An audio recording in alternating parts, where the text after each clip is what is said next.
Hey, this is Jamey from Stonemaier Games, and today I'm going to talk about my favorite mechanism in Land versus Sea. This is a 2, 3, or 4 player game. I've only played it 2 players, and 2 players is probably the player count I'll seek out for this game because it's Land versus Sea. One player is the land player, the other player is the sea player. In this game, you're placing tiles on the board one at a time in a shared space, so you're connecting them to other tiles that you or other players have placed, just so land connects with land and sea connects with sea.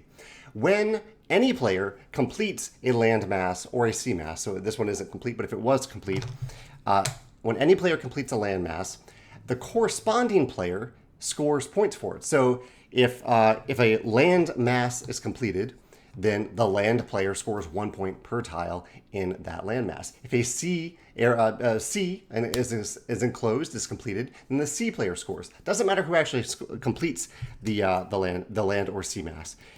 That player will score it. The player who does complete it gets bonus points based on how many of these little X's are within that mass. So it's the player who completes it gets the bonus points. The land or the sea player gets it depending on the land mass or the land or sea mass that is created by placing the tile. One thing I really love about this game is even though it is a pretty vicious 2-player game, there's something positive in everything that happens in the game. For example, if I'm the land player and the other player completes a land mass, I get the points, and so that feels good. They are doing something that benefits me, even though in that case, because they're doing that, they're probably doing it to get the bonus points, knowing that if they didn't do it, then I'm going to complete the land mass on my turn and get the land points and the bonus points. But it still feels good.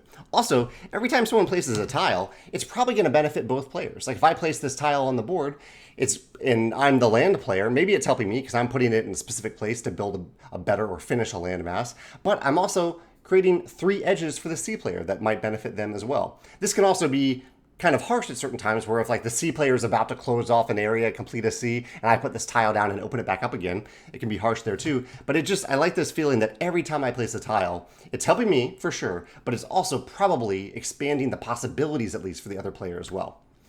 I think my favorite mechanism though is that these tiles are double-sided. I don't know if you could tell that in the way I was holding them, but they're double-sided. We're drawing them from the tops of 2 stacks in the game. So we get to see the top of one of the tiles, or 2 of the tiles at any given time, but the bottom is secret. And so you always have this public information for the tile that's faced up on the table, but you also have this hidden information about what's on the backside. And sometimes that can include bonus icons like this one. There are 2 bonus icons in the game, which cleverly are also noted on the side of the box. So you can always remember that this icon means play again, this icon means steal, because that's on the side of the box right there. That's so clever. Clever product design. But I love this little element of sneakiness that comes from a game that is otherwise open information. Open information, closed information. Really, really cool twist there to have these double-sided tiles.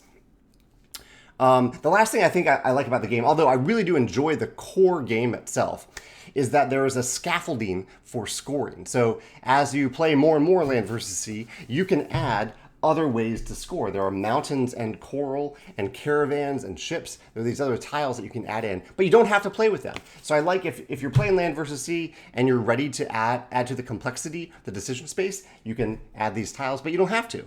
The game it feels complete. It feels really, really well designed based on just the core mechanisms that I described to you. Those are pretty much all the rules in the game right there that I just told you. Really cool game. I like those mechanisms a lot, especially the double-sided tiles, but also the feeling of positivity whenever someone places a tile. It's likely probably benefiting both players in some way. Let me know what you think in the comments below if you have played Land versus Sea, or if you can think of any other games, and there are some for sure, that have double-sided tiles or cards, where some of that information is public and some of it is private. One that comes to mind a little bit is viticulture. In viticulture, each of the cards has a different card back.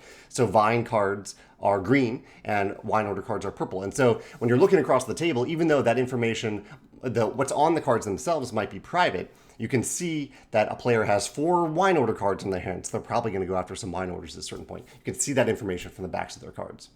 Yeah, let me know if you can think of any other examples in the comments below. Thanks.